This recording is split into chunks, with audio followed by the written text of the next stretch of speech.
Hello po, good afternoon po. Sana po mapansin niyo tong comment ko.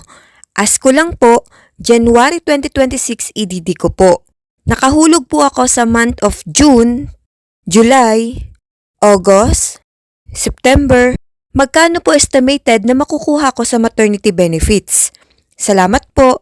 Hi Beb! For today's video, sasagutin natin yung concern ni Bev Chantel. Beb, kung ang EDD mo ay January 2026 at para malaman kung ikaw ay qualified sa maternity benefits, i-exclude natin ang semester contingency mo na mula October 2025 to March 2026.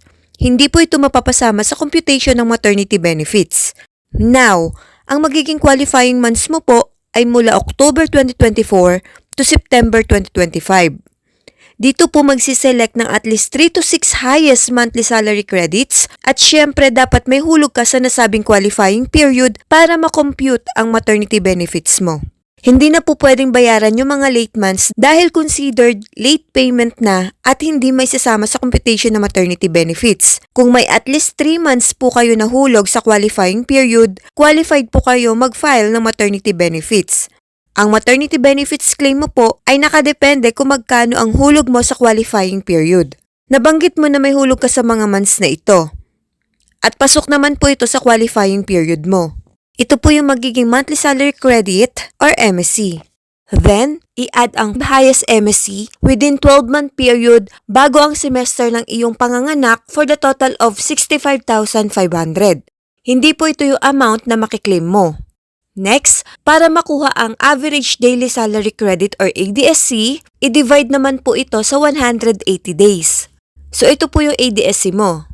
Next, I assume na normal or cesarean delivery ka, i-multiply natin ang ADSC mo sa 105 days.